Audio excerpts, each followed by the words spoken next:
আপনাকে প্রশ্ন করেছে, আপনি তার উত্তর দেবেন, তাহলেই ভেস্তাবে না।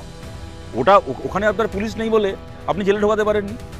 এখানে আপনার পুলিশ আছে বলে ওখানে দাঁড়িয়ে বলছেন this is not the place, আমাকে ফিরে গিয়ে আমার রাজ্যে প্রশ্ন করো, you are my brothers and sisters. তো আপনার রাজ্যে তো আপনাকে প্রশ্ন করেছিল শিলাদিত্য চৌধুরী ফসলের দাম নিয়ে, তখন মনে হয়নি শিলাদিত্য চৌধুরী আমার ব্রাদার? তখন তো তাকে জেলে ঢুকিয়ে দিয়েছিলেন। আপনাকে তো আপনার রাজ্যে প্রশ্ন করেছিল মৌসুমী কয়েল, টুম্পা কয়েল, তখন আপনার মনে হয়নি ওরা আমার সিস্টার? তখন তো মাওবাদী বলে দিয়েছিলেন। আপনাকে তো আপনার রাজ্যে প্রশ্ন করেছিল তানিয়া ভরদ্বাজ, তখন মনে হয়নি ও আমার সিস্টার? তাকে তো মাওবাদী, আল্ট্রালেফট এই সমস্ত বলে স্টুডিও ছেড়ে বেরিয়ে গেছিলেন। আর যে সাংবাদিকের সাথে এটা করেছিলেন, যে সাংবাদিক তখন আপনাকে ধিক্কা জানিয়েছিলেন এই কাজটা করার জন্য, সে এখন আপনার দলের এমপি সাগরিকা ঘোষ।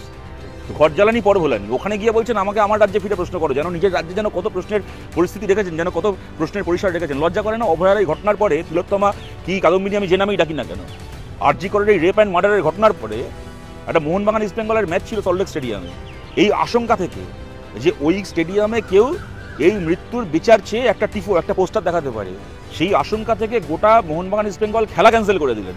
এবং তারপর মোহনবাগান ইস্ট বেঙ্গল মোহনবাগানের ছেলেমেয়েরা তারা ওখানে প্রশ্ন করতে গেল, বিক্ষোভ দেখাতে গেল বলে মোহনবাগান ইস্ট বেঙ্গল মোহামেডানের সমর্থকদেরকে আপনি পশুর মতো মাটিতে ফেলে মারলেন, রক্তাক্ত করলেন। তারপর আবার দাঁড়িয়ে বলছেন আমার রাজ্যে ফিরে আমাকে প্রশ্ন করো, আপনার রাজ্যে আপনাকে প্রশ্ন করলে কি হয় আমরা জানি না।